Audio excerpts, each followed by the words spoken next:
Hello, and welcome to episode 110 of the Great Canadian Hockey Podcast. I'm James Parisi, back here with my co-host Aiden Sarah, and buddy, second round of the playoffs are buzzing. Teams are getting knocked out left and right. Teams are moving on. We've got some absolute wagons of franchises that we're all expecting one of them at least to choke.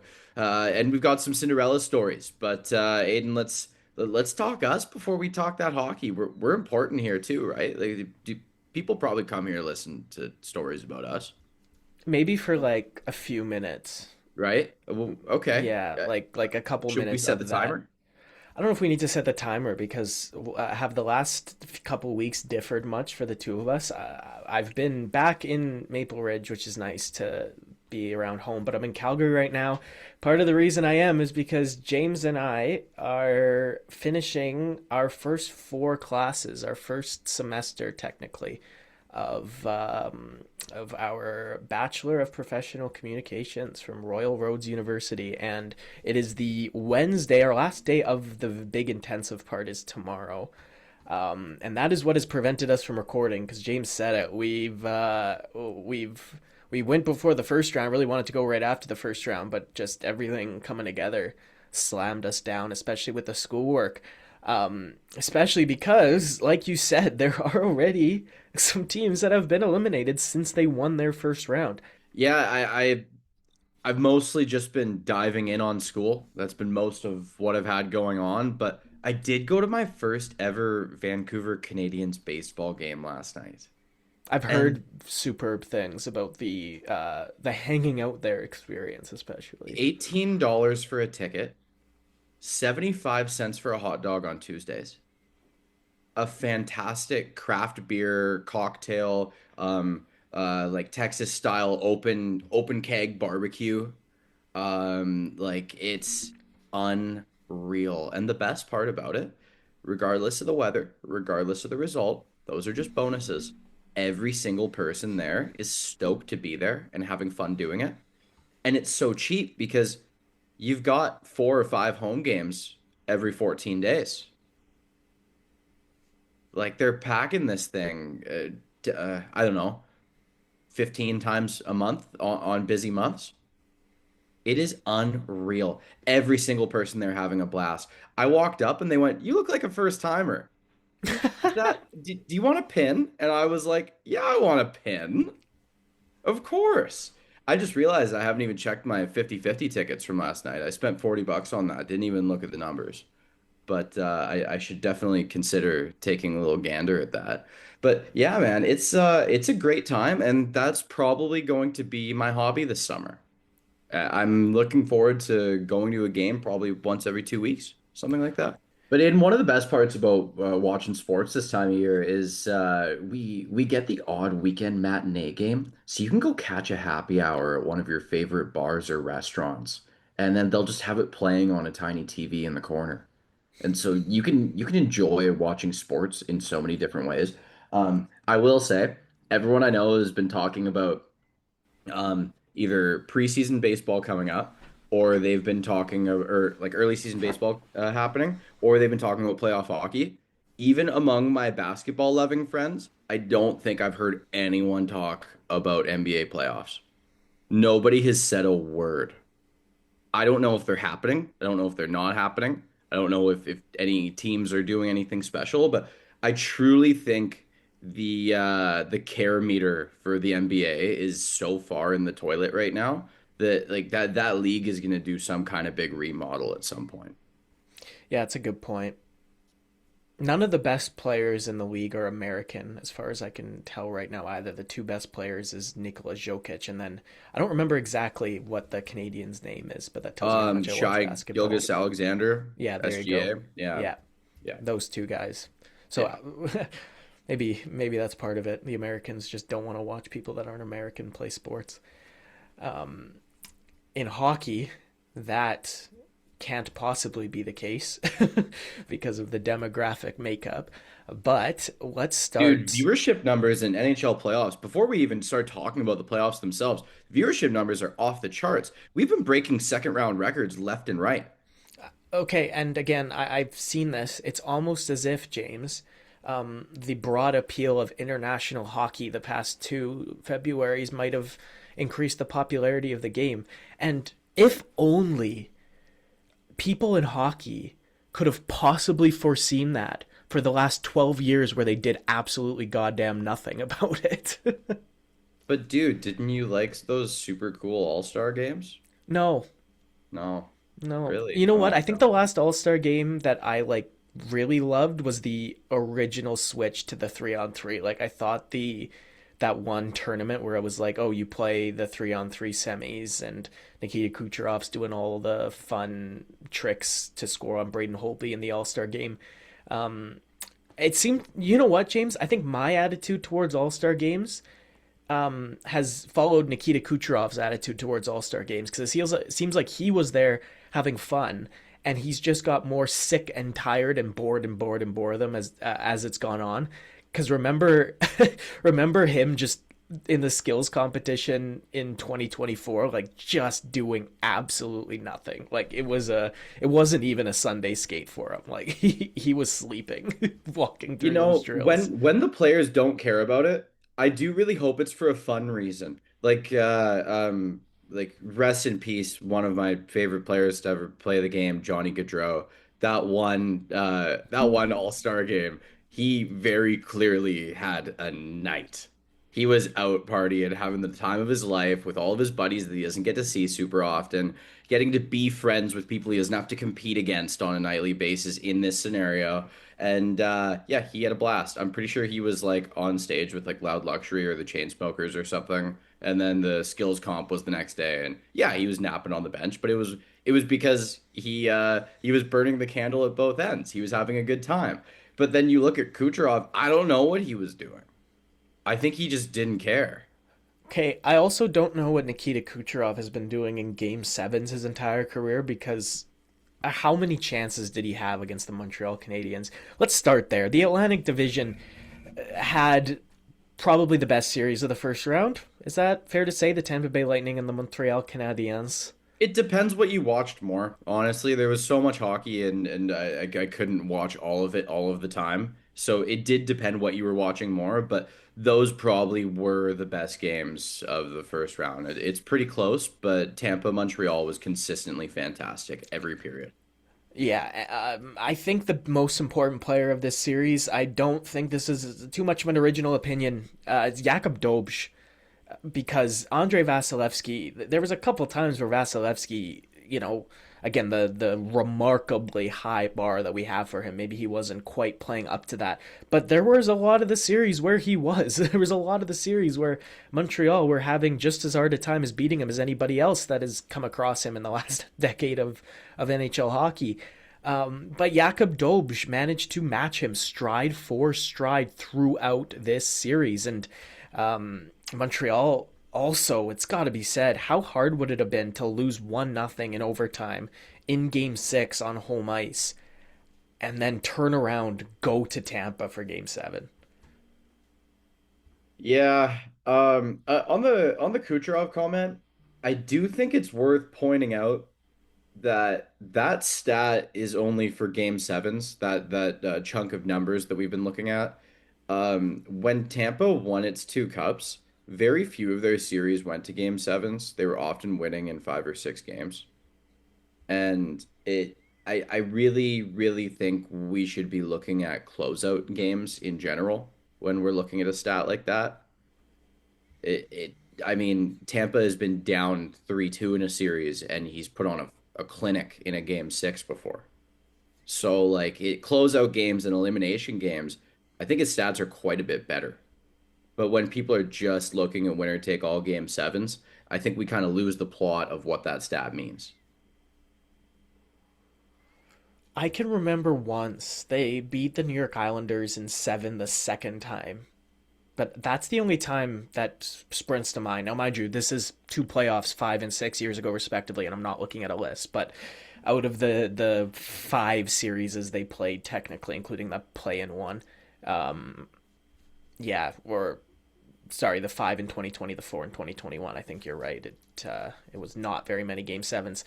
That game 6 comment reminds me of the First round, they beat Toronto in 7 because that game 6 was the Kucherov and Braden Point show. Kucherov tied the game late on the That was power play. nutty. Yeah, that was Yeah. a great game. Yeah. Great game from him. Great game of hockey. But yeah, big shout out. Big shout out. I got a lot of texts after Gage Gonzalez scored in overtime in game 6 against Montreal that were along the lines of, dude, screw your cousin, because I knew a lot of people very fervently cheering for Montreal. I really wanted Tampa to win simply because of him. One day we're going to wrap the Stanley Cup in the Portugal flag. It's just not going to be this season. But after Montreal moved on, James, I am all in on the Habs bandwagon. If a Canadian team's going to win the Stanley Cup, I not only think Montreal have the best chance of winning it, obviously in the next little while, but they are the team that I'd probably most want to win it. Now that it is very clear that the Connor McDavid and Edmonton experiment has dwindled into its final flickering light as the flame is beginning to That's die. a story for a different day. That's a Well, long I mean, story for a different day. there's an element of them losing in this first round being a massively significant piece, but But hold on. We're not done in Tampa and Montreal yet oh here. no, Yeah. we're gonna I get there. really, really, really want to.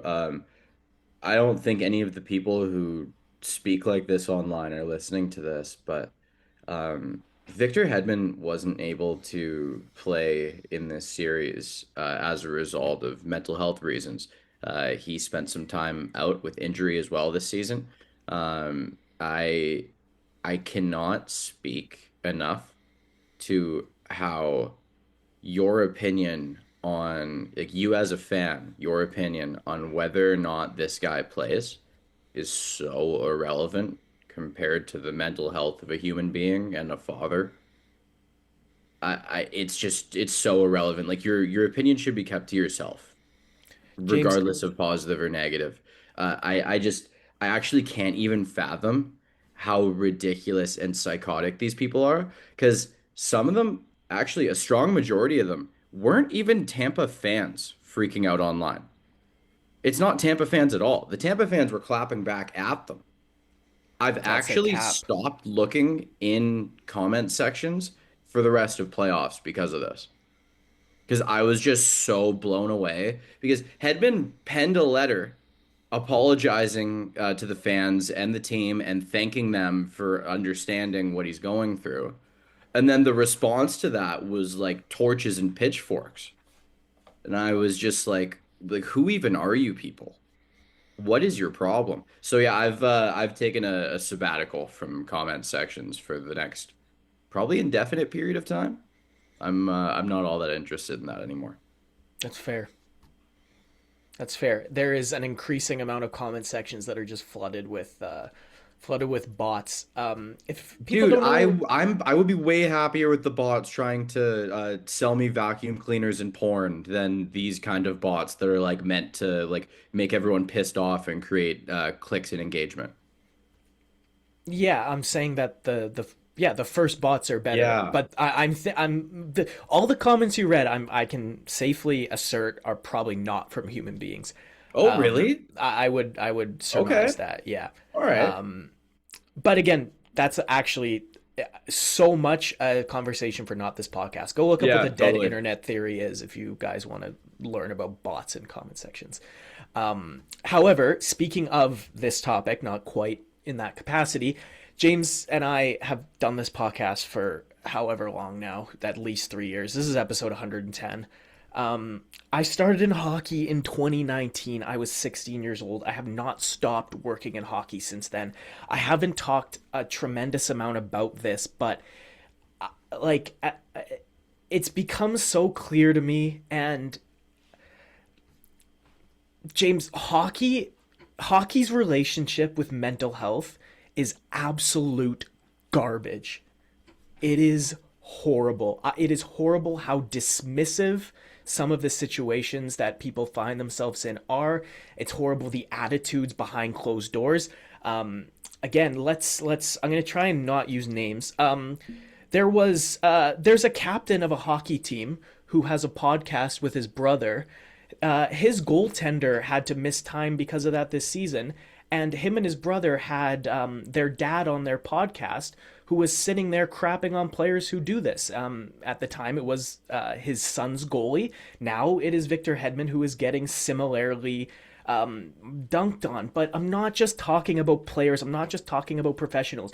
James and I, before we hopped on here, were talking about a specific person that we both know from working in hockey, and his experience where his employment with a team was terminated earlier this season after he'd gone through heaven and earth to relocate himself for that position.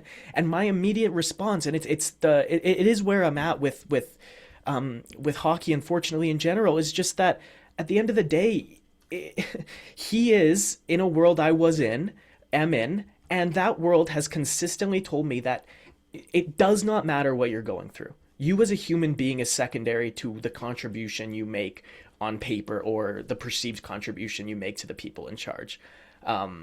So half rant, but at the end of the day, it comes from the top down, I think is what I'm saying. It comes from the fact that people people will come out and people will again denounce things like Victor Hedman bowing out due to mental health. And it's people from the inside, James. Like, I would hazard a guess that if you polled 32 NHL dressing rooms, okay, every single player, completely anonymous, their answers would not be shared. Especially if you told them it was going to stay internal. If it was like, oh, this is going to stay private, nobody's ever going to know this information, and you presented them with the situation such as either the goaltender we were talking about or Victor Hedman, I would be shocked if the majority of people are understanding and would not hold it against the player that they missed time. It is a not very forgiving world right now in that sense, and the longer I'm in it, the more obvious it is to me, unfortunately. I'd love it to change, and I'd love more advocates to be vocal about it. Let's take things to the next series in the Atlantic, and that was Buffalo Boston, and Aiden, this one was a fantastic watch. I had a buddy of mine say, "Oh, like I wish Buffalo was playing another team. I just can't stand watching the Bruins." And I said to him, "When was the last time you watched more than a Bruins game in a season?" He went, "Probably a good handful of years." And I I assured him that they are significantly more fun to watch than they have been in the last I don't know, decent chunk of time. And he agreed with me. He bought into that because this Buffalo Boston series was great, man. It had heroics from star players. It had unsung heroes. It had extremely passionate contributions from depth players. Like we were watching guys smacking the crap out of each other, and we were watching brilliant scoring rushes. It was very nice. It was very well coached. I will say, Lindy Ruff definitely outcoached rookie head coach Marco Sturm. Like there was definitely a little bit of an experience factor there.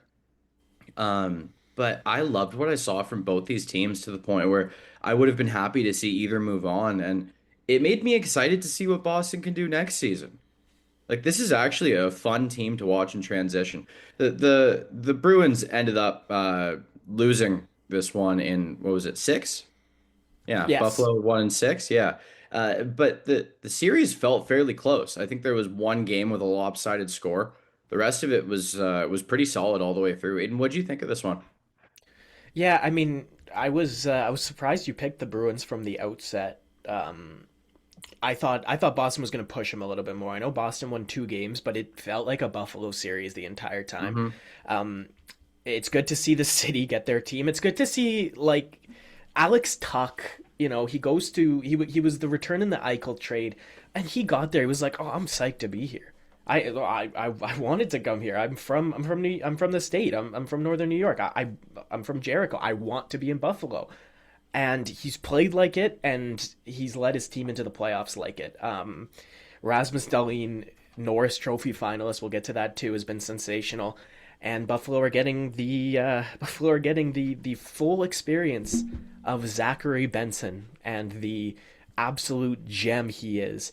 Right now, we just watched Buffalo yesterday in me and James land. It was Tuesday the 12th. Buffalo beat Montreal on the back of, yes, a very bizarre goal from Tage Thompson. If you haven't seen the if you haven't seen the one he scored to tie the game at 2 before Benson eventually had the game winner. It was a dump in that hit a stanchion, then hit Dobj and went in.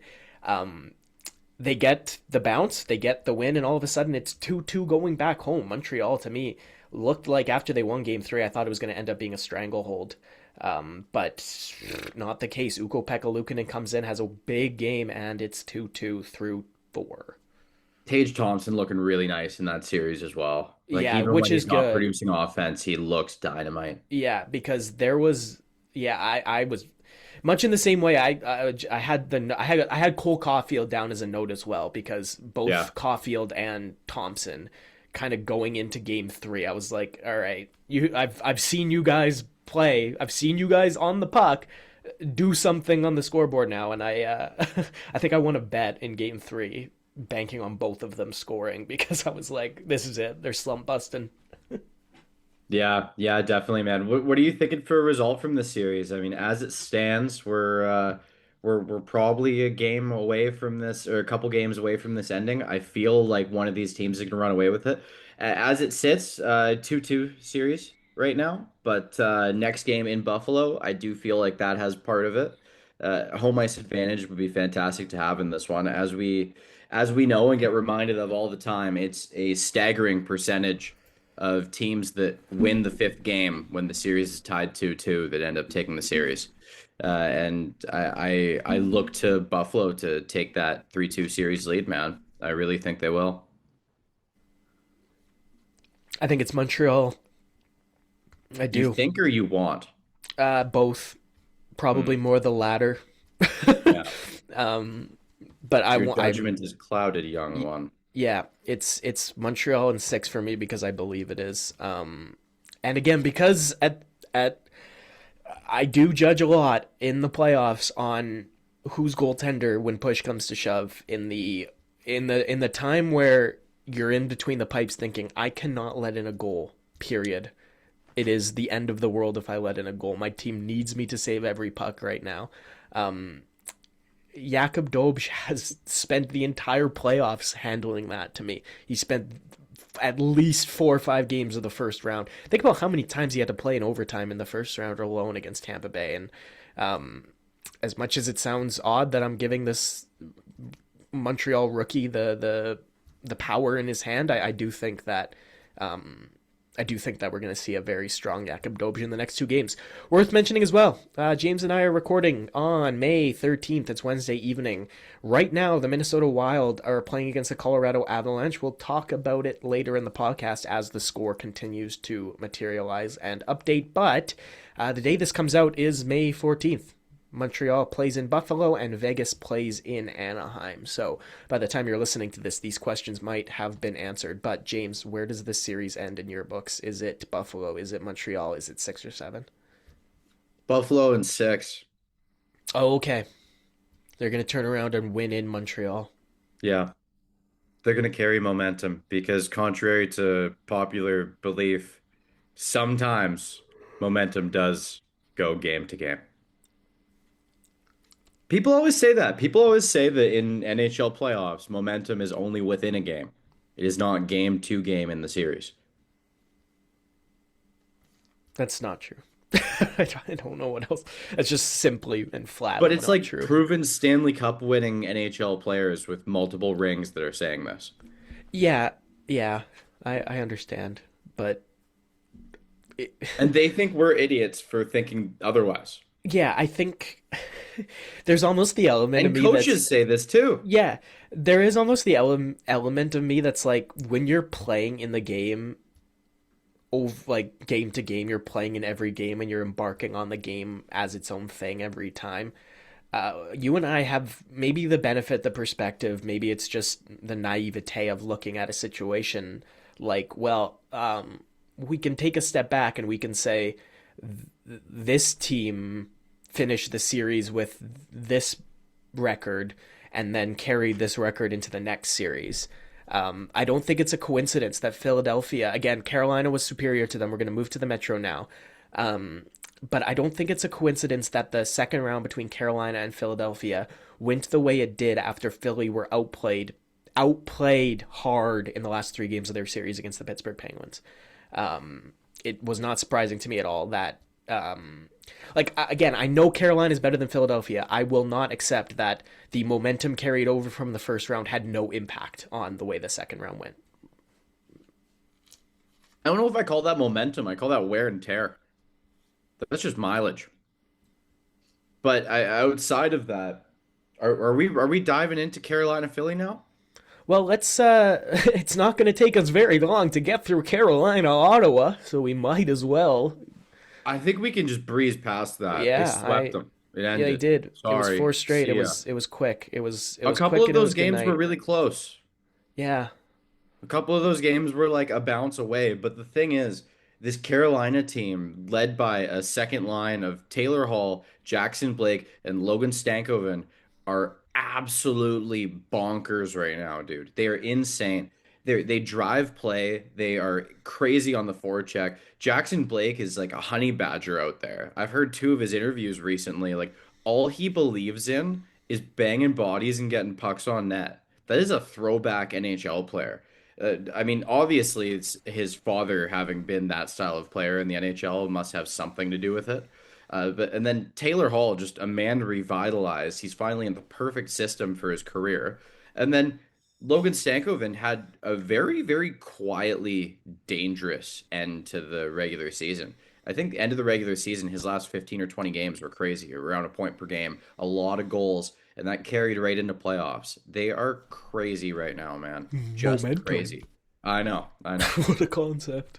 I know. And then, but then Philly Pittsburgh, I didn't get to watch the first few games of that series between school and work. I kind of got screwed out of that one, and I was told that those were the most fun games to watch in that series. Those Okay, were kind of the peak of the viewing aspect of it. yeah, it's funny. I said Pittsburgh in 6. You said Pittsburgh in 7.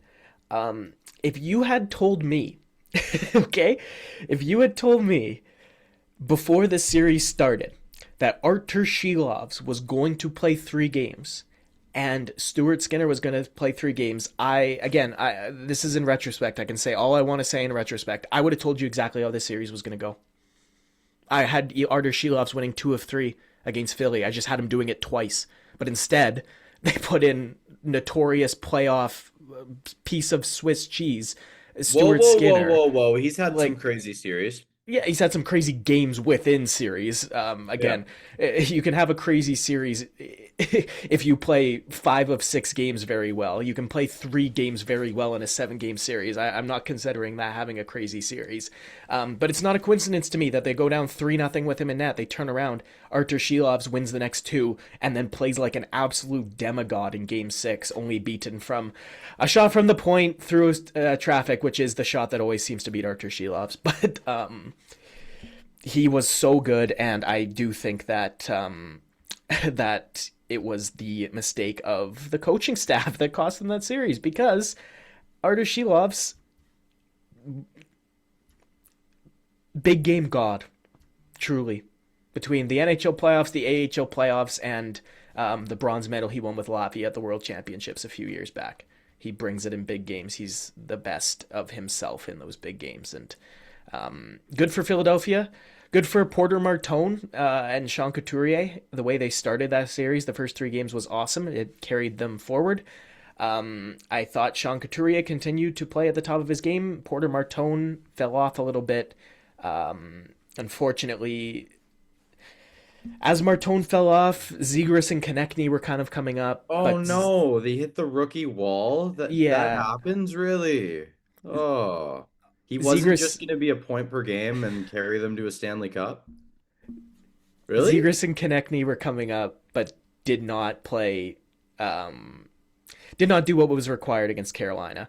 Um, I'm going to quickly shout out Carolina's incredible way they handled Mikko Rantanen because they went for it, they got him, it didn't work, and instead of banging their head against the wall like so many teams do, just hanging on and waiting for a guy to leave in free agency like so many teams do, they turned around. They made a move that might have looked like it made them worse in the moment, but now Logan Stankoven is leading his team through the NHL playoffs. Taylor Hall has 12 points. Jackson Blake has 11 points. Logan Stankoven is tied for first in the playoffs with 7 goals in, I will remind you, 8 games that it's taken them to get to the Eastern Conference Final.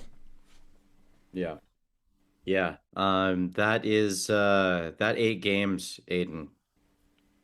Are we gonna care about that 8 games at all if they lose in 5 games in the next series? No, I don't. I think let's pump the brakes on them losing in five Okay, games yeah, to yeah. either We're not there Buffalo or yet. We're not Montreal. there yet. Yeah. Um, Especially again, I think Carolina, Buffalo won last night against Montreal. But the biggest winners, aside from the Sabres, were the Hurricanes because now that series is going at least 6. And those two teams will continue to knock some of the life out of one another. The wear and tear that James made reference to will just become all the more pronounced. This was the Aiden, hold only. on. We can't leave Carolina because we haven't talked about the most important Oh, Freddie character. Anderson. Yeah. Yeah. So 1.12 goals against average for Frederick Anderson in eight So I don't know games. if this is deja vu for anyone, but last year, no, a year before last year, I got really into the Empty Netters podcast. And last year during playoffs, they were calling him Freddie Iceberg because he was dynamite when called upon in playoffs for Carolina last year. But there was a moment where he folded. I I have to wonder if that's happening. But one of the big storylines that's going on right now is and I'm not seeing it anymore actually because I've vacated comment sections as I mentioned Sure. Yeah, earlier. yeah, yeah, But in yeah. the first round, everyone kept saying these would totally be going in if he was wearing a Toronto jersey. These would totally be going in if he was wearing the alternate jersey. These would totally be going in if he was wearing a Ducks jersey. So everybody is just of the mind that if Carolina is just wearing their regular homes and aways, he's fine. I don't think that has anything to do with it, but I love where people's brains were going there. Sure. Freddie Anderson in the twilight of his career for sure. I do think a lot of this comes from the lack of pressure being there, knowing that he has Brandon Bussey right behind him, who had a fantastic season in the crease, like amazing. Freddie's health is also the best it's been in the past several years. This is probably the best his health has been while in a Hurricanes jersey, because those last couple seasons he didn't play that many games. This season he played less than half the games as well, but that was a choice. Before it was not a choice. So I'm happy to see him healthy and kicking because, dude, his athleticism is off the charts. And when he was initially traded to Toronto, I had watched probably every game that he played wearing a Duck sweater, and I thought that, okay, this guy has a Vezina trophy in his future. I don't care that he hasn't got one. I think you're underestimating how many games Freddie Anderson played for Anaheim. I was watching a lot of hockey, It man. just the I hammering had very ducks. little going on. Yeah, just hammering ducks. I do remember that it was their run to the East Final in 2015. No, West Final in 2017. That was his series. I believe it was one of the two times Anaheim went to the West Final. That's as close as they got. I thought Anaheim made the right decision picking John Gibson over him, and I think that is a vastly complicated answer that we can walk down the path of another day. Long Frederick discussion, Anderson, short trade trees. yeah. Um, Frederick Anderson, yeah, James, if you ask me, again, the longer the Montreal Buffalo series goes, the better it is, not just for Carolina, but for Frederick Anderson specifically, for him to continue to recuperate in his advanced age and past health problems. Let's switch to the West. It is Carolina already in the East Final. They will be joined by one of Buffalo or Montreal. James, I was really, really hoping that by now, which is 5:35 Pacific time on Wednesday, we might be able to venture into talking about the Colorado Avalanche being Western Conference finalists. Whoa, dude. Do But not say that. yeah, Don't be a Minnesota's first jinxer. 11 What's your minutes. problem? Do you hate me? No, I just have so much faith in the Colorado Avalanche. I don't celebrate anything unless there's rings on fingers, man. Listen to me, okay? Because you and I had a long conversation during the Olympics where you were celebrating how happy you were and how hard, like, you were so happy after they beat Finland. And I remember saying to you, this is awesome. I don't want to ruin your vibe, but literally my life will be ruined on Sunday. Like, it does not matter. Yeah, because that's because it was legitimately fun to watch, and I'm having Oh, the same amount of fun watching these Avalanche games. yeah. But the thing is, I don't watch Canada lose every year. I watch Colorado lose every year. So it's a vastly different approach, and I think that's pretty understandable. That's fair. The first, yeah, okay. Uh, So Wait, Aiden, 4 years ago, actually 3 years and 11 months ago, me, you, Lucas Celli, and our buddy Mo were in a hookah bar. I don't believe you. Yeah, we were in a hookah bar. When? When Um, was I in a hookah bar? I do not it remember was ever being there. after we graduated, very shortly after, and I was there for all of like 15 minutes, and uh, Lucas goes, "Dude, your Avalanche, they're about to win the cup. This is awesome." And I think they were like in the finals and no, conference finals, and they were up like 3 games to like zero on Edmonton. They swept them, didn't they? Yeah, yeah, but he's like, "Yeah, man, your Avalanche, they're gonna win the cup." And I was like, "Dude, like absolutely do not say that. Okay. I don't want Well, to hear that." round two, game five right now. Yeah, Colorado leads exactly. We're not even 3-1. in a third round. Yeah. Well, I was actually, James, I don't know if you're looking at this score. Your facial expressions have been neutral to positive, which leads me to surmise you haven't. Um, Oh yeah, yeah. No, I'm well aware yeah, that Minnesota's this up is what's three going bucks right on. now. Colorado went up 3-1 in the series, and everybody started celebrating and going, "Oh, your team's gonna win it. Oh, your team's gonna win the round." Have we forgotten how good the Minnesota Wild are? To me, it is again. It's back to the goaltending, and the goaltending's been a story in this series already. Did we even talk about the first rounds for these No, teams? no. Again, we can talk about Colorado just as swiftly and quickly as we talked about, and as Carolina swept Ottawa to the side. The Los Angeles Kings had lower expectations than the Ottawa Senators, so I think there's even less reason to be disappointed by the I fact they wish we did got to nothing. see more Anze Kopitar. Yeah, oh, buddy. I mean, Anze Kopitar last award nomination. I just put them together. Anze Kopitar was nominated for the Lady Byng Award. Yep. I would absolutely love to see him add a piece of silverware to, I believe, his two Selkie trophies, but I could be wrong on the number. Did He you say has won a silverware? Selkie. Silverware's cutlery. Silverware's cutlery. Yeah. Do you think he has cutlery? Probably. Why would he be getting more cutlery? You mean hardware? Yeah, Silverware has to be a sports term, even silverware if is it's not cutlery, buddy. hockey. Even if it's not hockey, someone tell me what Put a silverware poll is. up. Put up Yeah, a save poll. me. The silverware cutlery. I'll answer it right now. I'll vote us out 1-0. Yeah. Um, Yeah. well, I you've got had to see Kopitar's last game that he played in Vancouver, which was really cool. But I will say just a couple quick comments on that series, Colorado LA. That LA Kings team is capable of doing so much more fun stuff, but they're so from the last two coaches they have this stupid system ingrained in them. And I don't even care to break the system down, but they just they just play some really boring hockey unless they're on the power play. Brant Clark and Artemi Panarin look very fun on the power play. yeah, That's a I was combo that about I to say invest in that. heavily in fantasy next year. Yeah, if I was about to say that, James. Um, looking so much fun on the power play and not being effective enough 5-on-5 is literally the story of Artemi Panarin's career. Yeah. And I loved his career. I Oh, loved him except as a in player. Columbus. In Columbus, he was Um, pretty good even strength. oh, dude, that Columbus team was a dream. Like Yeah. 2019 Blue Jackets, I'll never forget that team. But um, Words nobody has ever said for $5. That Columbus team was a dream. yeah, maybe about that one. I don't know. John Tortorella took them close Yeah, to. yeah, yeah. If they beat Boston, I think they're in the Stanley Cup final. But Boston had them. Oh, totally, man. Yeah, the Columbus was going to be in the Stanley Cup final. Yeah. They would have just needed You to want to knock you out. whisper that to yourself before you go to bed? We know. I know one guy that likes Columbus. I don't know if we Do know any you? other Does Columbus he just fans. like to be different? Yeah, for sure. Yeah. He Yeah. is he is there. I have no friends like this person. He Yeah. is a monolith of a human being, and I adore it, and I adore him.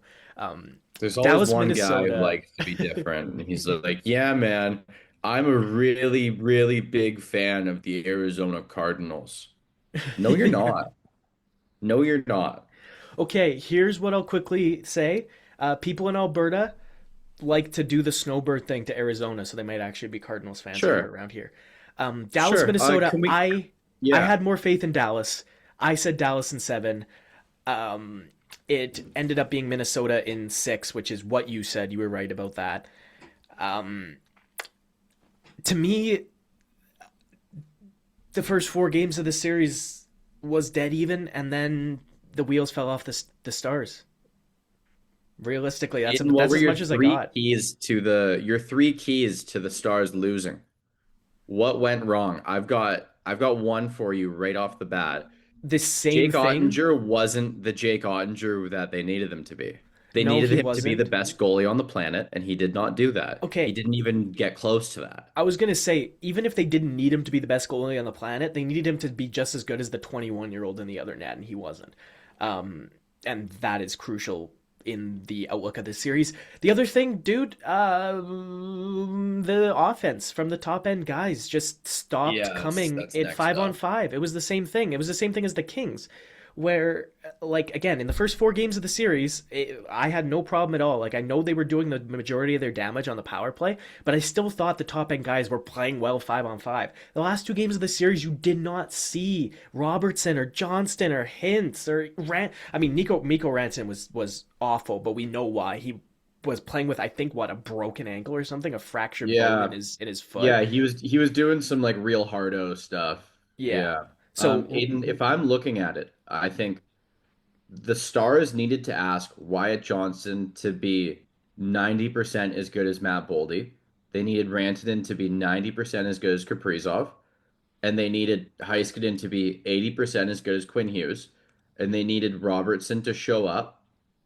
And then they needed like a little bit more contributions from the Maverick Borks of the world. and you know what? And I if would if you say had if you had all of these things, I do think you probably win that series. I think they had it for the first four games, and Yeah. not all of it, and not to that level because, Yeah. but they had enough, and then the wheels fell off. Big on Minnesota, who came back.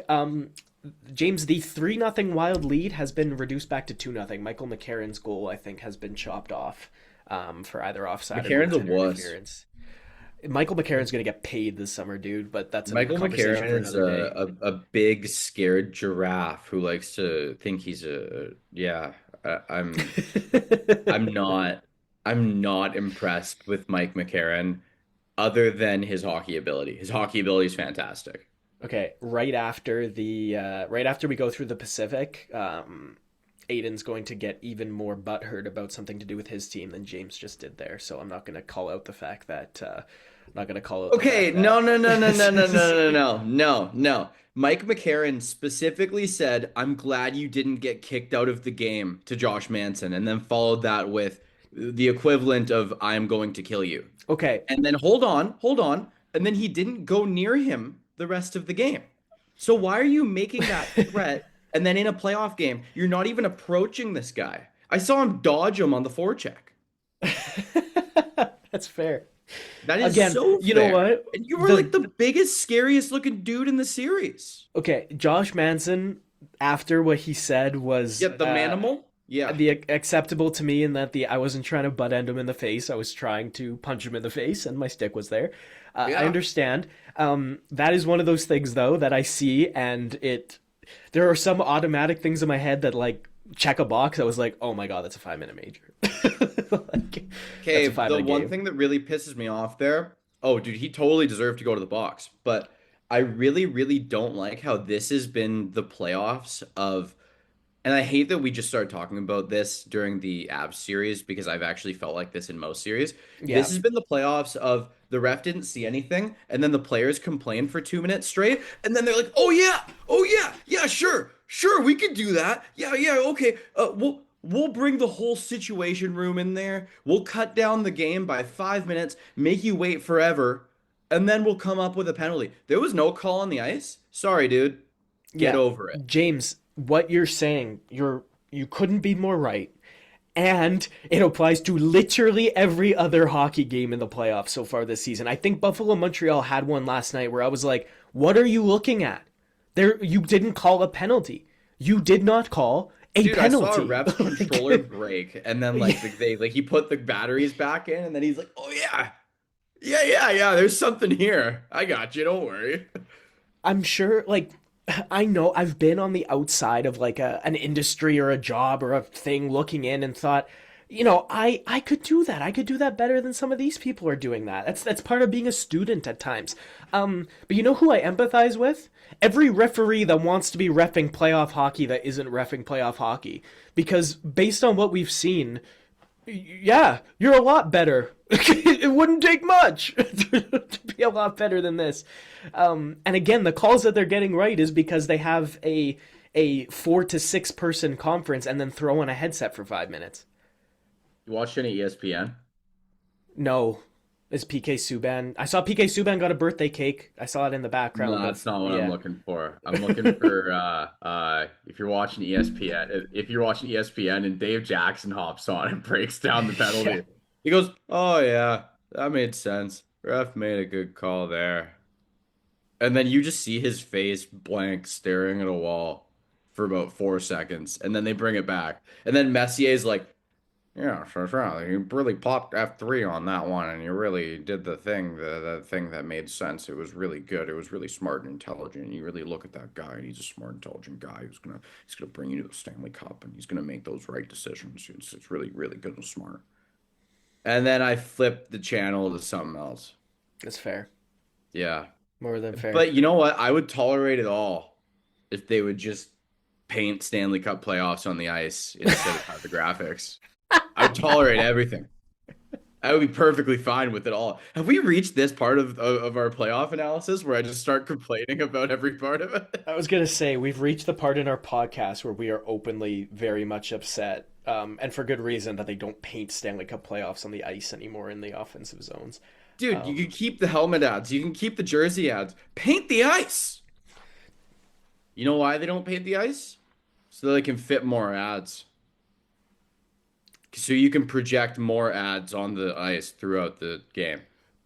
you can't start this, okay? Because if I started going down this route, you would very quickly shut me down and say Oh yeah, we I don't tell you to have time to shut up. talk Let's about move on. this. And But this is a double standard because yeah, I know when to stop.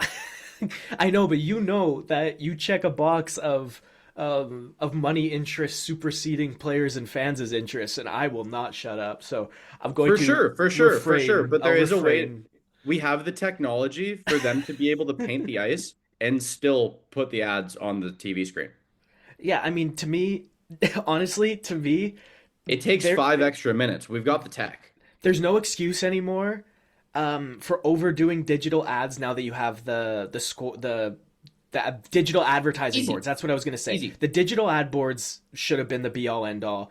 We're gonna roll this out. It's gonna be absolutely horrifying to look at for the first quarter to half of the season. In the first season we implement it, you're still gonna What have series are we on? broadcast glitches. We have one more. We have the Vegas Anaheim. You're gonna have to endure broadcast glitches for the first 2 years we have it, but guess what? Now you also lose the center ice logo. I have to stop. Vegas, Utah. Both of us really wanted Utah to win. Both of us picked Vegas in 5, and unfortunately, we're somewhat correct on that. You know what my favorite part of the series was? Watching Dylan Gunther be an absolute god for a big chunk of it. But again, the playoff experience of Vegas. Oh, he hit the young player wall? Yeah, I don't think he hit the Oh young player no. wall. He was playing great. wasn't Oh no, he him. hit the wall. It wasn't his fault. Oh no, the young team hit the wall. Young team, sure. Again, listen, Yeah. it's a foray into the playoffs for a team that's on the upswing. Dude, Nick Schmaltz looked dynamite. Nick Schmaltz looked crazy whole series. That guy's a playoff player. That is exactly the kind of player you want on a playoff team. I would be willing to say that the Utah Mammoth play in a Stanley Cup Finals before the New Jersey Devils. 100%. Yeah. Absolute I slam would say dunk. that the Utah Mammoth play in a Stanley Cup Finals before Detroit, Yep. Ottawa, Yep. um, Buffalo, Yes. um, Anaheim. Sure. Yeah. And like I just mentioned two teams that are right there. Yeah. I was waiting for you to say San Jose or Montreal. That would have been the hard No, I nos for wasn't gonna me. say that The because I don't know that. 50-50, yeah, the toss-up is Chicago. I think we're going to see, again, Colorado's going to stay good. Minnesota's probably going to stay good. But then we're going to see Chicago and Utah become problems in that Central Division as well. Um, Utah stuck around, but the pedigree of noted playoff god Mitch Marner shone through. And Vegas is officially in the second round after six, which is the same number of games that the other series went. I'm having like I think it's a Thanos meme. I don't even think it made it into the movie Infinity War. But it's a Thanos meme from like one of the trailers where he's like, they called me a madman. And that itself was turned into like a GIF. That's me with these Anaheim Ducks and the fact that the Edmonton Oilers were going to fall on their face. I think even James said that was the most outlandish prediction I had. Anaheim in six. I actually gave Edmonton too much credit. I said Anaheim in seven. Clearly, that was a bit too generous. Yeah, I'm gonna talk about this a little bit. In the meantime, do you mind opening up the doc to see our predictions and see who got more series right? Um, yeah, sure. Let's go. Yeah, okay. So about this Anaheim I think it's Edmonton series, tied. Actually, I Edmonton think we was like both. the most drastically disappointing team of this playoffs. Like they really seem to have no business playing there. I like to think that I maybe would have had more fun watching Nashville in playoffs.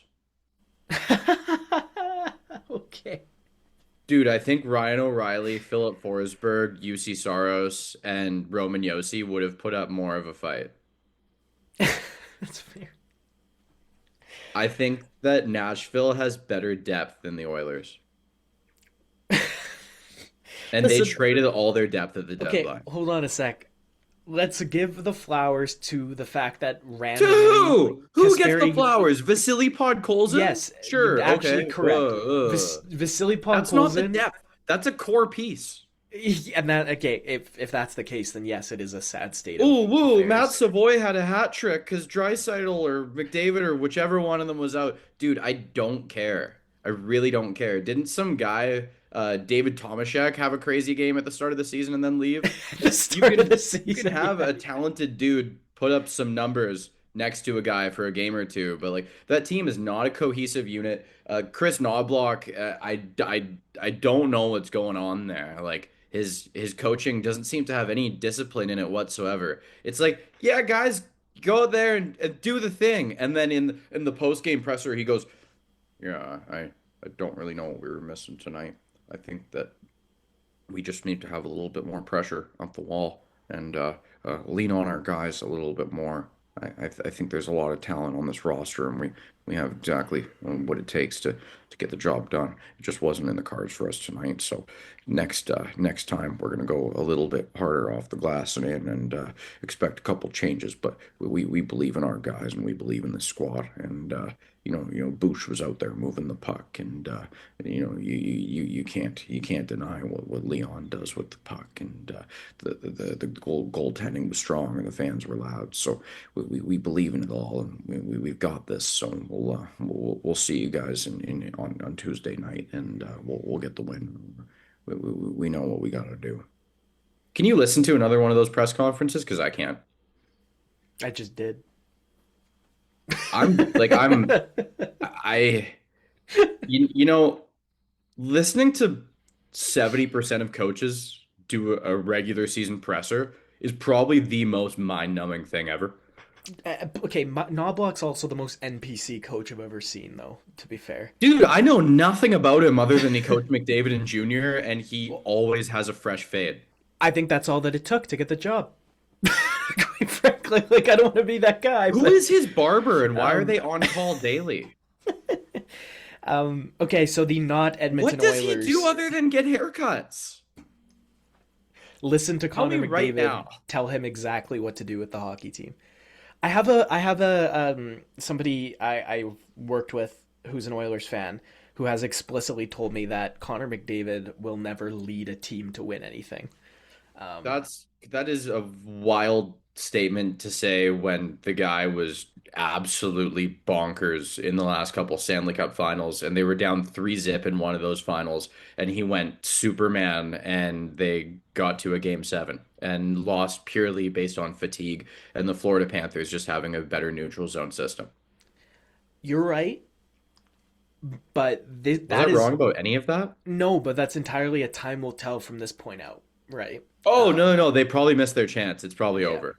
Well, Yeah. and we'll see about his chance being over. We're gonna talk. We have to talk about Edmonton. We have to like break the ground in another episode later on that isn't today, and like go hard at the Can we do Oilers.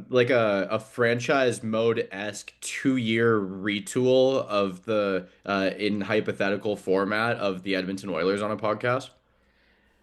Yeah, I am That's trading like a Connor McDavid. mid-August. That's the first thing I'm doing.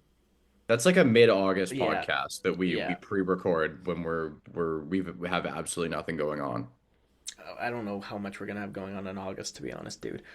Speak for yourself. I'm a champion when it comes to summer. um, Yeah, Aiden, we're pretty done with the first round here. I guess the only only second note round. that I would have is I think I really would have liked to see a couple more games from some of these series. Oh Like yeah, I would have wanted 7 games out of Dallas, Minnesota. we I got would one have, game seven, man. We huh? only got one. We only got one Yeah, game seven. I know, Sucky. I I really know. hope Anaheim pushes Vegas to seven. Vegas took a 3-2 series lead on the back of a Pavel Dorofeyev goal last night, who started the Dude, he looks playoffs. He crazy. started the playoffs against Utah looking like he had anchors tied to his skates. The first two games he was brutal, and then he flipped a switch and he's been unbelievable since then. He's got My seven Uncle Aaron goals just now. texted me an AI generated image of a punching bag hanging from the scoreboard in the Minnesota Wild barn in XL Energy Center, and the punching bag has Quinn Hughes' whole body stapled to it. I mean, that's a choice because it's 3-0 Minnesota right now. The timing could be better. Yeah. Yeah, through one period, Nick Foligno has his first two playoff goals, James. Blue Jackets legend. We were talking about Columbus earlier. Um, yeah, Mitch Marner is my front runner for the Conn Smythe so far. That's that will remain the case, I think, until either he falls off a cliff or Vegas gets bounced. Or if he does a goal celebration doing the gritty. He's not gonna do that. You think he's done doing that? I'm I would What do you think changed? Fatherhood or being out of Toronto? the second thing more than the first. I just do not see this guy um, doing that in the Stanley Cup playoffs.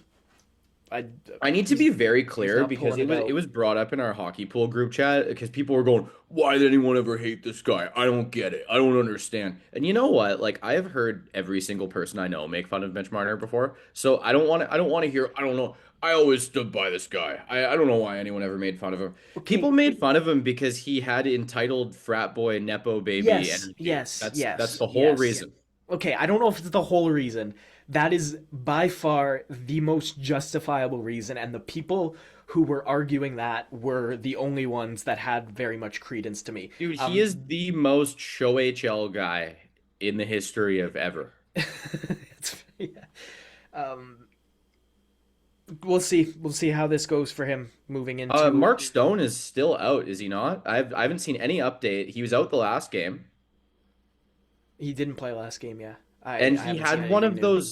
one of those non-impact injuries. which where is it's like something in terrible. his back just tweaked the wrong way. McNabb just got suspended for his hit on Paling, which I mean, like kind of 50-50 on that. I didn't really think it was I didn't know if it was suspension worthy. He already got the five in a game. Okay, remind me. Do you have it? The Charlie McAvoy lumberjack chop on Zach Benson. How many games did he get? Six. Okay, that was the right call.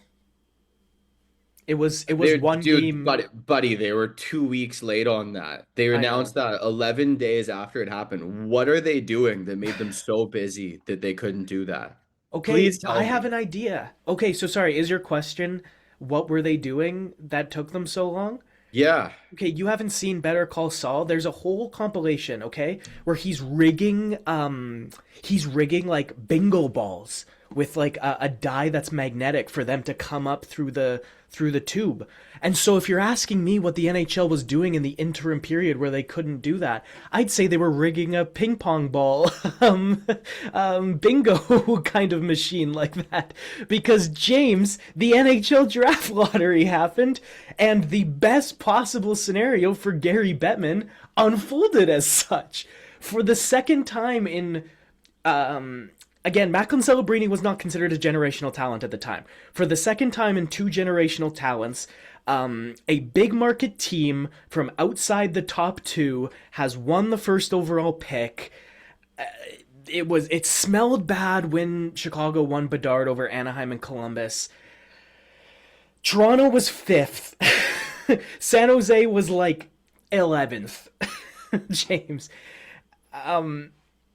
Vancouver at first with the worst team that I've seen in forever would have been a black hole for Gavin McKenna to go to die. If you are making an argument to me why the NHL wouldn't want Gavin McKenna there, I'd accept it. If you're making an argument to me that the NHL would go to great lengths to prevent that, what do you think? Because I'd entertain it a little bit. I don't know exactly how conspiracy minded I am about it quite yet, but I this do smells think that bad. if the draft was rigged, Calgary would have ended up with a top three pick because historically, when Calgary is good, they make the league a crazy profit margin. So I do No, believe that they no, would have been no. granted They're a winning higher pick. next year. I'm calling it. If they're in it, if Oh, they don't make the playoffs, Landon Dupont is from Calgary and the new arena. Okay, so uh, if fine, yeah, let's go. What day is it? May 13th, 2026. If Calgary wins the 2027 draft lottery, I will not be convinced otherwise that Connor Bedard was handed to the Blackhawks, Gavin McKenna was gift wrapped to the Leafs, and then Landon Dupont will be tied up with a bow and given to the Flames. Let's see. we haven't talked about Colorado, Minnesota, other than me complaining about the refs briefly. Okay, So I've the said first game of that everything I series need. ends up a complete firefight. Yes. Resulting in a 9-6 Colorado win. The Colorado jumped up 3-0, man. 3-0 right off the bat. And then everybody's like, "Whoa, it's gonna be a blowout." And I was like, "Dude, shut up. Minnesota's quite good."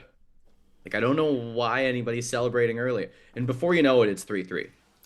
And that game was so back and forth. Everyone in our hockey pool group chat was messaging, going, "Oh, James is freaking out right now." In reality, I was just staring blankly at the TV, wondering what's going to happen next, not believing any of these plot twists or the final result whatsoever.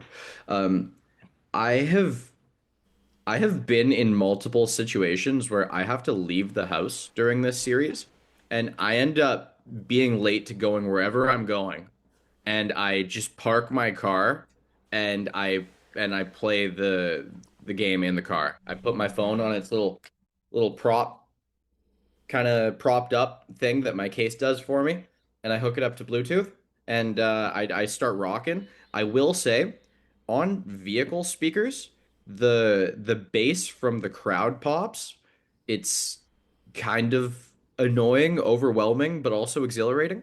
I can't stomach the delay. Uh, if you have it set up differently, it sometimes counteracts that delay. But one of the big things I've noticed with this series is you're getting contributions from top to bottom of the lineup for both squads. Colorado has 16 different goal scorers this series. I believe Minnesota has 11 or something like that. It's absolutely crazy. Like you're I don't think any other series has had that much parity in goal scoring at all. I don't think anywhere even close. One of the things that I've noticed here is both teams have had to switch goalies. Both teams will probably switch goalies back. Minnesota already has. Colorado likely will soon. It's crazy to see how much of each roster is contributing. One of the other things I've noticed as well is the games open up very seldom, but when they do, you're seeing some of the most talented players in the NHL, hand-eye wise. Vladimir Tarasenko scored a beauty one-hand Forsberg esque goal. It was insane. Uh, Kaprizov, he's already probably the best skater on his edges in the NHL, probably I'll for let that pass. edge work without pumping his legs. Okay, I'm thinking of Quinn Hughes, man. It's like again, it's his Well, teammate. this is leading to my point. Yeah. With the way he's able to pivot deceptively while Quinn Hughes has the puck, it's almost impossible to track their break into the offensive zone. If Hughes is entering near the middle and then he pulls off to the right or left wall, the way Kaprizov skates, he's able to pull himself off of defenders so well. And with Hughes having that crazy vision and passing, he has eyes on every part of his head. It's insane. He's able to find Kaprizov immediately. Just the quick reaction and Kaprizov being able to bounce off every defender, it is nuts. It's butterflies every time they're going through the offensive zone. Another thing I want to point to as well, the impact that Matt Zuccarello has on that Minnesota Wild team is amazing. I love seeing that. And I think that speaks to me being able to throw my bias away for a sec because I absolutely do not want Minnesota to win, but it's really cool to see what this veteran leader and an extremely talented player does to this locker room and does to the team's on ice product. Um, my last note here, I I'm just so happy it's not Dallas. If Colorado loses this series, like that's not going to hurt nearly as much as it would have with Dallas. With Dallas, it was former Avalanche players scoring game-winning goals against Colorado each of the last 2 years and knocking them out each of the last 2 years. It was, I I think if there was a third year in a row, I might have taken a substantial break from watching hockey. Because usually when Colorado gets eliminated by the Stars, or the one year they got knocked out by Vegas, um, I find myself taking a break for most of the conference finals. I keep an eye on the storylines and scores, but I don't end up watching the games until probably close to the end of these series. I'm And not saying I'm not if interested. Colorado's knocked out by Minnesota this round, I, I'm not going to be taking that break. It doesn't hurt as much. Yeah, I would struggle, I think, to really remain into a semifinals of Minnesota, Vegas, Buffalo, Carolina. That's what I'll put out there. And I then actually think that would be sick considering the roster tweaks these teams have made. I think that would be a fantastic on ice product. Now, if the person watching it doesn't want to watch because it's those teams, I do get that. But the on ice product is something that can't be diminished there. really quickly with the Minnesota Wild, they're up 3-0 in the first intermission against Colorado right now. James Joel Eriksson Ek not playing, hasn't been playing.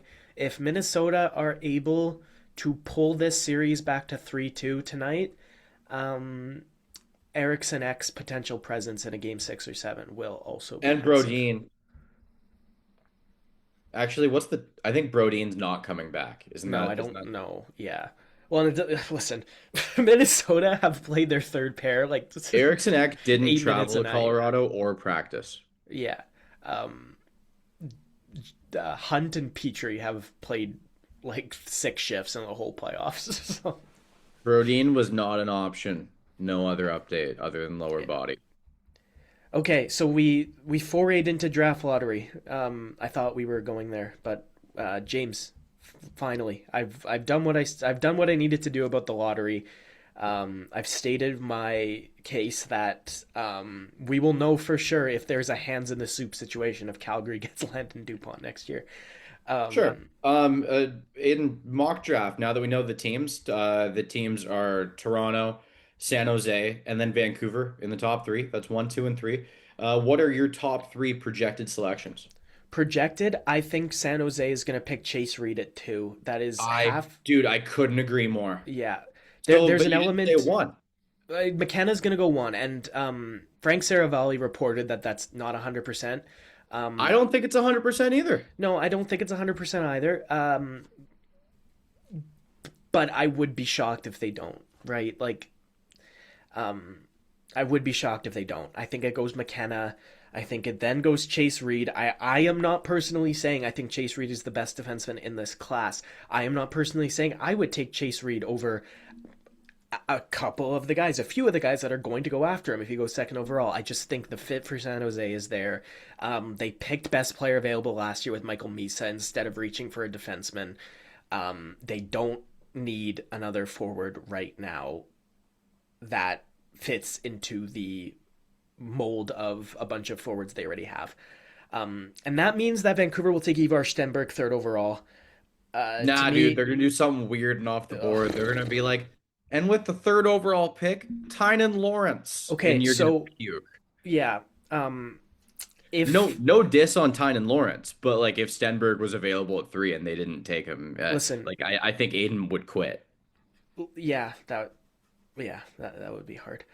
Yeah. Um, yeah, oh dude, Oli Everybody Levy. keeps saying Caleb Malhotra just because Manny is a former No, beloved Canuck and he's the Abbey Canucks head coach. yes, I think that's a more reason not to take him.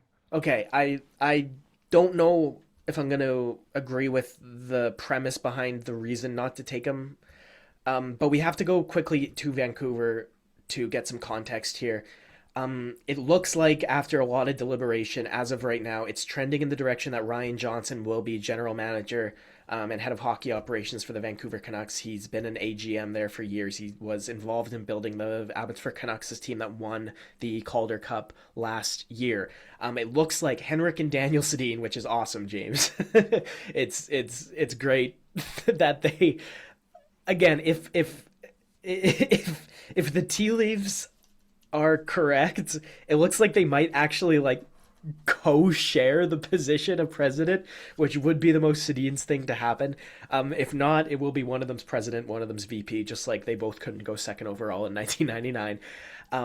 And I don't see this management group going in there and swinging and missing if Ivar Stenberg's available. Unfortunately, James, like I get what you're saying, but what is it? Is it the visuals? Is it the are we really going to be worried about an appearance of nepotism in hockey? Because I got news for you. Literally every stage of No, hockey no, no, ever. no, no, no. It has nothing to do with Okay, nepotism. It has to really do quick though, really with a big quick. people person and probably caring father wanting his kid to be able to have his own path rather than being coaxed through. Okay, I get it. I just think if Stenberg goes to Caleb Malhotra is the best center available. He's probably the best forward available. And Manny Malhotra is the best head coach option available for the Vancouver Canucks right now.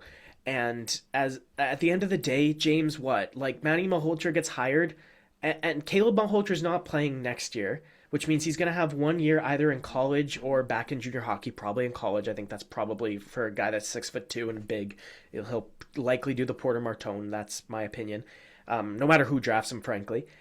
Um, so you have Manny Malhotra, who again, Ryan Johnson's going to get hired. If Ryan Johnson gets hired, is going to throw Adam Foote out the door, and hopefully it is Manny Malhotra. That's my desire. And what James like? He's going to sign a 3-4 year contract, Manny. So which means what? He's going to have a year or two of Caleb on his team. Realistically, like Caleb Malhotra's got this whole career in front of him. I don't think passing on a guy that could be a part of your team for however long to come because you might hire his dad as head coach. I don't know. Adam Lowry did a lot of good work under Dave Lowry. I understand what you're saying. But I I wouldn't. have a different former player in mind who I think could end up being the Canucks head coach. Different former player Yeah, Mark who, Savard. yeah, The I get Craig that. Berube was just let go in Toronto today, Yeah. and Savard was a an assistant coach for much of this season in Toronto. He was running the power play. He was having some troubles with the power play. I do think it was a personnel issue rather than his strategies issue. The guy's a brilliant hockey mind, and he's worked his way up fairly well in the coaching ranks. And I could definitely see him ending up uh, being a head coach for one of these vacancies. I think where better than with a young team in Vancouver. It makes a lot of sense. He made the OHL finals with Windsor as a head coach. Yeah, I really like what he could bring to the table. He's long been considered one of the next up kind of NHL alumni for a head coaching gig.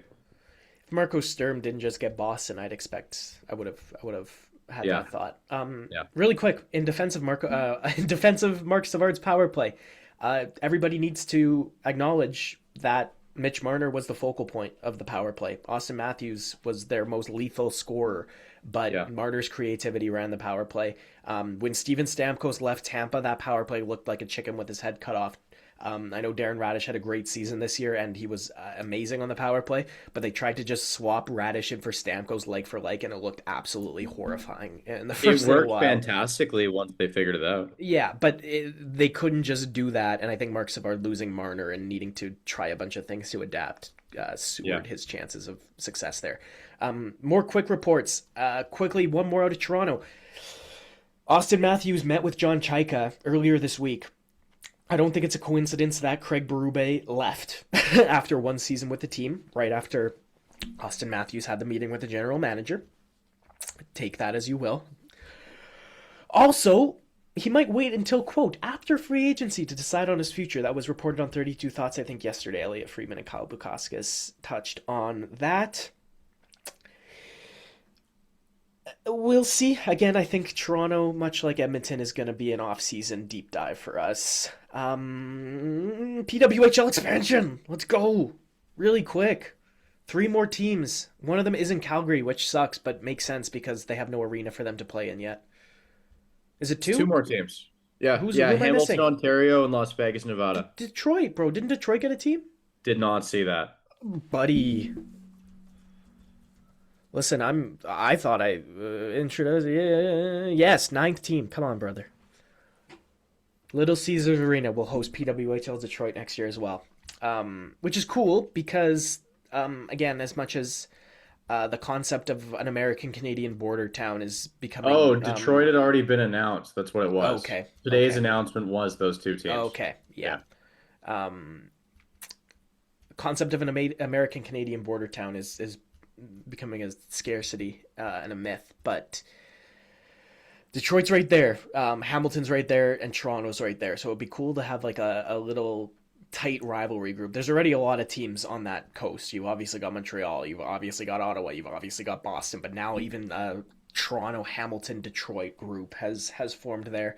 Vegas gives Vancouver and Seattle a closer opponent, closer team to have a big chunk of their schedule against rather than constantly traveling east.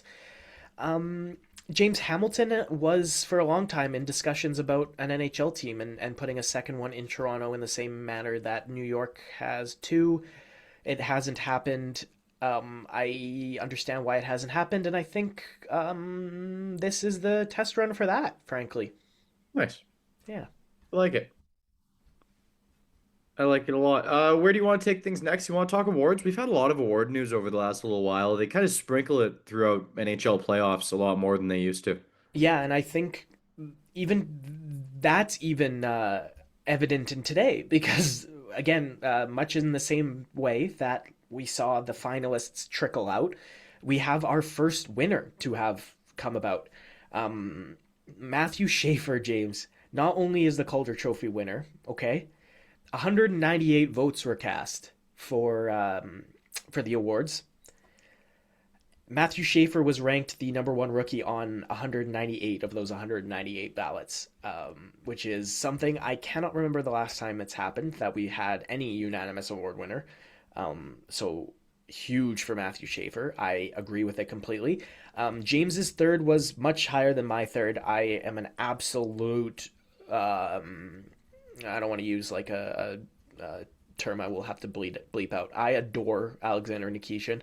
I put him in my top three largely because of that personal preference, but I do think Matthew Schaefer, Ivan Demidov, and Beckett Seneca make sense as the three Calder finalists, and Schaefer makes sense as the winner. Any problems there, James? Nothing. I was happy Jimmy Snuggerud got fifth. Well deserved. He had a crazy good back half of the season. Yeah, I think if Jakob Dobj had been at least the 1B the entire season, because there was even a time where they weren't playing him. He was hurt, and then Fowler and Montembeau had a few starts ahead of him even when he was healthy. Dobj could have been, he ended up fourth, could have been a finalist as well. The Hart Trophy, I think, is your top three, not my top three, because I had Celebrini at two. But Nikita Kucherov, Nathan McKinnon, and Connor McDavid are your three. I have no problems there. If If the Sharks made playoffs, Celebrini would have won it. Yeah, agreed. Yeah. His name does pop up later down this list. Vezina, Ilya Sorokin, Jeremy Swayman, and Andrei Vasilevsky. I know you have had a lot of fun watching Swayman this season. I know you are a big Swayman fan. Unfortunately, I think he's third of three here, and I think personally it's Ilya Sorokin's year, but I can definitely understand the Andrei I think Vasilevsky it'll be argument. Vazzy. Yeah. Yeah. Yeah. I'm not surprised, but I'm just annoyed that Scott Wedgwood didn't get anything from that. Well, okay. We don't have the ballots out for the Yeah. Vezina yet. We The don't, only but one that's out is the I Calder. don't Yes. think he'll even be top five, even though he led every goaltending category. I don't know who from Vancouver gets that vote, but somebody voted Linus Carlson as fifth on the Calder ballot, and I want to know which local sports, professional sports media member had the vote that cast Carlson at fifth. I like him. It's just it was kind of humorous. There was a lot Who of votes on the rookies. Calder? I think the Professional Writers Guild. Oh, Um, dude, I can tell you exactly who it was then. okay, It was IMAC, you 100%. think? Yeah, that's fair. Oh It yeah. definitely wasn't Thomas Drance, dude. That Oh guy yeah. hates the team as much as I do. No disrespect for hating the Vancouver Canucks organization, but Norris Trophy top three. We got Darlene Varensky and Kale McCarr. I think it is pretty much up for grabs. I think we were right entirely, and we will be right entirely. You and me both had one Wierenski, two Darlene, three Makar. We did this on our last episode or the one before, I think. I Yeah. think both of us will be correct. There was a lot of complaints that the 95 point man Evan Bouchard should have been there. James, Yeah, people are freaking out about that. yeah, I think they're silly. They should watch more of him playing his own zone. Empty netters, I know I bring them up often, but you know how they brought up probably the coolest thing I've ever heard. You know how everyone thinks that we should have a best defensive defenseman and then the Norris, or a Best best D, best offensive O. defenseman and then the Norris. But they said, let's have an Art Ross basically for defenseman, a most points award, and then have a best defenseman award. There's That is the that. best separation. The other thing that I've heard very compelling, arguments for is that there needs to be like the Ted Lindsay's the most outstanding player. It's voted on by the NHLPA. I will accept an argument that says there needs to be a top forward award because the Hart Trophy is the MVP and it is constantly a forwards award. So a most outstanding forward, a most valuable forward. Um, But goalies, like a goalie won it last year. I know, but that was what we've seen that twice in our lifetimes. Sure. My lifetime. I don't know Yeah, about you. you're Yeah, a child. yeah. Hasek, Yeah. I think, existed during you. Yeah. What about Jose Theodore, buddy? Come on. That was yeah. That was. Yeah. I think that was also before my time Yeah. on the earth. Yeah. And then just before, like when I was like fresh out the womb, I think Chris Pronger won a Hart Trophy. Yeah, he had a couple seasons of being the best defenseman in the NHL for sure. Yeah, yeah. But Aiden, I definitely like mine better, or well, not mine. I like the Empty Netters one better, I must say. I think Yeah. it's just more fitting. If you give a point total award to a defenseman and then have the Norris for best defenseman, I think you have a clear separation and you're not ending up with any of this Evan Bouchard debate whatsoever. Well, yeah, and he can just be That would have made 15th on the Tyson ballot. Berry an award winner in the NHL. Yeah. I dig that. I dig that. Yeah, it would be funny to see the random ones pop up where you're like, oh yeah, they got 50 assists on this crazy power play and had all of seven 5-on-5 points. Yeah, they could name it the Mike Green Award. Mike Green, yeah, that's a good one. Yeah. 30 goal scorer, Mike No, Green. realistically, it would probably be like the Phil Housley, you know? Yeah, I mean, we can talk about award name changes. Patrice Well, actually, no. Bergeron. The guys who were discussing this called it the Bobby Orr Award. That's fair. I Yeah. mean, yeah, sure. Patrice Bergeron should have the Selkie named after him. Selke Trophy nominees. Speaking of the Selke, Anthony Cirelli, Brock Nelson, and Nick Suzuki. This is a Nick Suzuki, and thanks for coming out, guys. Right? Yeah, it is, and I kind of think Anthony Cirelli is unfortunately going to end up kind of being like, yeah, you're really good at this, and you do it a lot, and you're always top three at this, but there's always a guy that is having a better year than you, and he might not actually be a better defensive forward than you. It's just he got 100 points, and so we have to recognize the two-way nature of this game. I also think Brock Nelson is on there partially because of how many goals he scored and the fact that he was able to do what he did and be as good offensively as he was at How much did you 35. watch Colorado this year? Um, enough games that I can try and count them. I don't think I watched more than 10 regular season Avs games out of Brock 82. Nelson was first PK all year, and they Yeah. had one of the best penalty kills in the league. Oh yeah. Well, and same thing with Sorelli and And Hagel, he was right? dynamite Yeah. on the draw in pressure Yeah. situations. You're talking about Yeah, Anthony Sorelli. Yeah, yeah, and Anthony then Cirelli so who scored like 35 goals. It makes sense that he's there. Nelson did all of this while putting up that like those numbers. At the So age he is, it was very impressive to me yeah, because I was definitely thinking, yeah, we've seen the best of his career. The Ted Lindsay Award, as voted on by the NHL Players Association, theoretically that means that this is the player voted award. Macklin Celebrini, Nikita Kucherov, and Connor McDavid end up the finalists. Love seeing the 19-year-old get some love. We didn't mention it when we were running through the they're World just gonna give it to him, Championships. right? I Like hope the so. players have voted Celebrini already, I believe. Okay, I also think everybody in the NHL loves Macklin Celebrini. I love it. Yeah. We are going to have again. I keep punting long deep dive conversations into the summer. There is a conversation to be had about the leadership of Team Canada at the best on best level. But James, I think what we just saw is the first point of that conversation because they just named 19-year-old Macklin Celebrini the captain of Canada at this World Championships, despite a myriad of more experienced players and players who have If worn Crosby letters in the announced that he NHL. was going earlier, it wouldn't have been him. Oh, I know. Okay, Macklin Celebrini, James. I think he's getting groomed to be Gabe Landeskog for this Team Canada. We will talk more about that later. um, Too late. too late? What do you mean? It's too late. Landeskog was named captain just before his second season. Oh yeah, dude. I'm not saying of like, yeah. No, I'm talking about his. Like Gabriel Landeskog has always been tasked in the Colorado Avalanche dressing room before Nathan MacKinnon was even drafted. Right? He was the level-headed, keep everybody in check guy. He's always been that guy.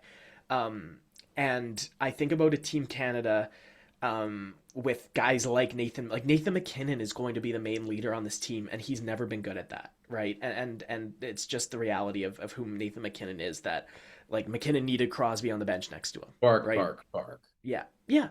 Um, so I think if you're taking the Gabe Landeskog comment to me, yeah, Gabe Landeskog literally played one season, and then Colorado gave him the C over Milan Hayduk. It was kind of crazy. Yeah, Milan Hajduk actually went to him, told him that he told management and coaching that he told them that he should be his successor, and that he didn't really have a choice. And Landeskog tried to say no to it, didn't want it, and then they gave it to him. You know what's funny? I remember, I think I remember it was the year after he got drafted, and I have this year's at home. The Hockey News. I've been a Hockey News guy forever. Um, the Hockey News put him in their like top 100 players of the season, which is like, yeah, it's a thing they do every year. Whatever. They put the second overall pick in it. It was kind of crazy, but he won the Calder that year. Good for him. Um, but it was right after he got drafted.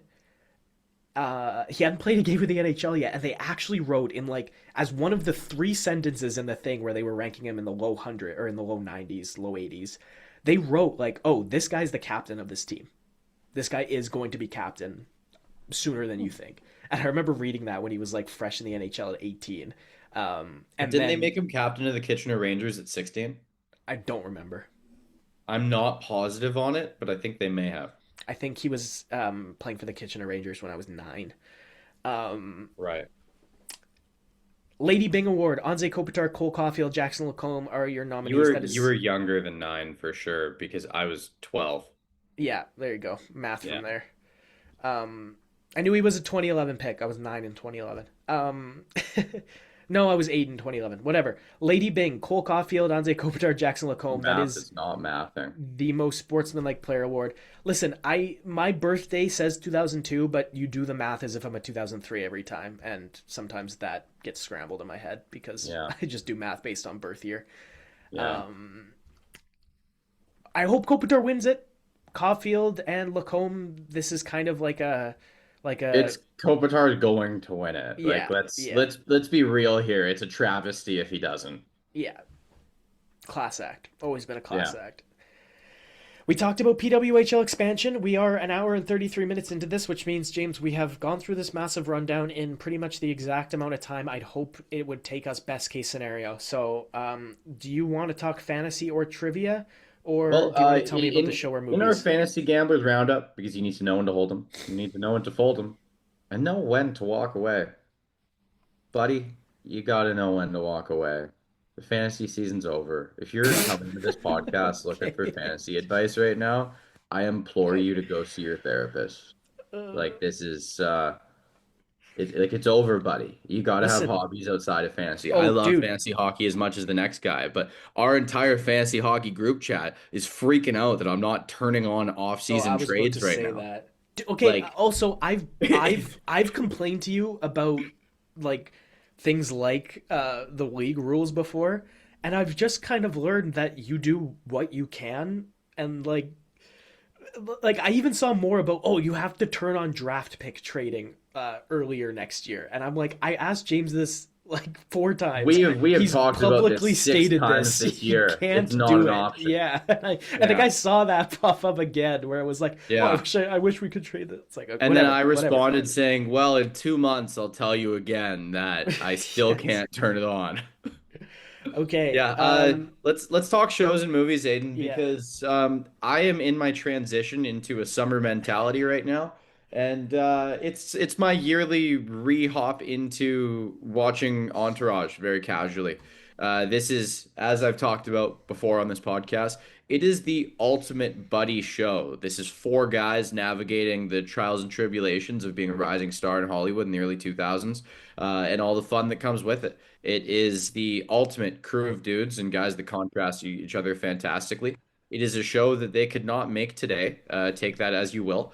And I happily, very happily, urge all of my friends to watch it all the time. And nobody who hasn't watched it already ever starts watching it. I don't know what's wrong with you guys. I don't know what it is you're doing. I don't know why you're choosing to watch TikToks and YouTube videos instead of literally just like the fun things that you want to do on a daily basis. Uh, HBO, yeah. yeah, HBO. Okay. If you are a dude in your early 20s, go through your entourage phase this summer. Give it a go. It will James is have three talking effects on directly you. to me. You'll have better banter with your buddies. You'll dress nicer on your outings. And three, most importantly, you will strive to have more fun. So give it a go. That I know that was a hard sell, but you'd buy that car right now if I just sold it to you. So, Aiden, take it away. What have you been watching?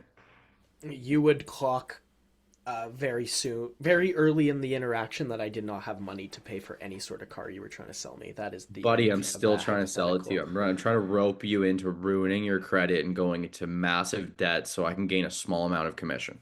Welcome to welcome to the American mindset. I don't Um, give that. That's every car dealership on the planet. Card dealership? Is that what you were Car talking? Car? dealership. Oh, yeah, yeah, yeah. No, oh, dude, it's so Western. That's the most Western thing I've ever heard. Set foot on a car dealership Yeah. and tell me that they are not trying to bend you over. I don't Oh, care what country it is. I remember. Yeah, I do remember being like I've been broke, gone in there, and had that exact experience. Yeah. And then um, they eventually, after you've already told them you don't have the money, they go, "So what's stopping you from leaving here today with this thing?" And then your brain immediately goes, "Ding, ding, ding! I can leave here with this thing." the show. I think I've talked about it. It is clearly one of the most divisive shows on the internet. Eric Kripke created The Boys. This is the end of the show. It is season 5. I want to state, James, very quickly, because the second to last episode airs today. I haven't watched it yet. Um, I'm this up to date. show, okay. Oh, so like you have one episode left. Oh no, I haven't watched today's episode. Okay, okay. So Yeah. there's 2 episodes left. We have to watch. James, okay, here's how I'm going to describe The The Boys. the the the cameo poker scene with Seth Rogen, Kumail Nanjiani, Christopher Mintz-Plasse, who played McLovin, and there's one more actor there at Marathon's house. It Yeah, was so funny. it was And like funny. one by yeah, so good. But okay, really quickly about that scene. I didn't watch Supernatural, and I don't like moments in shows. Like I was, I don't like moments in shows where you have to have watched a different piece of unrelated media to appreciate what's in front of you right now. Um, I knew what it was, but that didn't make me appreciate it any more or less. okay, um, That's like saying that you had to watch Supernatural to be happy that Jensen Ackles was Soldier Boy. okay, That's I the believe same you. thing. So you can't have that Okay, scope. the setup seemed to be for the purpose of picking the nostalgia bone, but if you're telling me, then whatever. I'll Yeah. accept that. Um, Here's my thoughts on The Boys as we are into the last 2 episodes. Okay, you can tell me how silly you think I'm being. This show. Do you know the again? I think I have the picture saved in my photo because I sent it. You know the picture, and it's a common illustration where it's the snake eating its own tail. Yeah, he was hungry. That's The Boys, where it started as like a satire of the superhero genre. It started as a satire of the corporate interests corrupting art. And it has just become like it's the scene in the Clone Wars, or yeah, it's the scene in the third Star Wars movie. You have become the thing you swore to destroy. That is exactly what The Aiden, what's the Boys. third Star Wars movie called? Is it the Phantom Menace? Yeah, it's Phantom That's the Menace. first Star Wars movie. Uh, Listen, okay, No, Aiden, you're not getting past this. I haven't done it yet. I I keep am saying I'm gonna not do it. finishing a podcast with you if you don't know what the third Star Wars. Listen, there's Revenge of the Sith. Okay, where's Revenge of the Sith, Aiden? I think it's the third one. It's There the you go. Revenge of the Sith Okay, has the fire yeah, there again. you go. I watched these movies once at age 11 in a row in a basement suite And in I two told you days. you need to rewatch them 6 months ago. I What's know, what's going on? I know. It'll What's going happen. on? It'll happen. Okay. As I Point live and being, breathe, you will watch those damn movies. yes. Point being, The Boys has become the thing it swore to destroy. That being said, Have they you read the Boys comics? no, Are you aware of the storyline in the Boys comics? vaguely, yeah. It They're has not impacted. diverting from it very much at No, all. they're not. No, And but and James, and and and listen. hold on, everyone online thinks that the Boys is actively and exactly a satire of what is going on in the political landscape right now. They wrote this stuff 10 years ago. Yeah, no, no. Listen. I have no I have no qualms about either their loyalty or their deviation from the source material. Hmm. Um, what I'm saying, okay? Please stop and think about this season. How there is a prequel show coming called Vought Rising that stars Jensen It's Ackles as just Soldier because Boy. everyone loves Jensen Ackles. That's Yeah, the whole reason and we're doing and it. the Nazi lady Stormfront is going to be in it with him. So James, in retrospect, can you tell me that this season 5 is more a season 5 of The Boys or more a prequel for Vought Rising? Because the answer is the second one. Well, no, I think the last episode that we watched was the prequel. I don't think the rest of it was. We've spent so much time with Soldier Boy, dude. And quite But frankly, Ryan, his son, 100,000 times more impactful for Homelander to be spending as much time with his son as Soldier Boy spending with him here. And maybe I'll disagree when I see how the end of the show goes. oh, Um, I was reading that um I was reading that the this is very similar to a situation that happens in a lot of these franchises more often in film, but they're not really liking what the Ryan actor brings to the table very much. maybe, And yeah, yeah, yeah, I can I see tend it. to agree. No, I don't really. I understand. I understand that perspective. Again, I am just entirely I think as an audience, we need to whatever do what you want as an audience. As an audience myself, I like to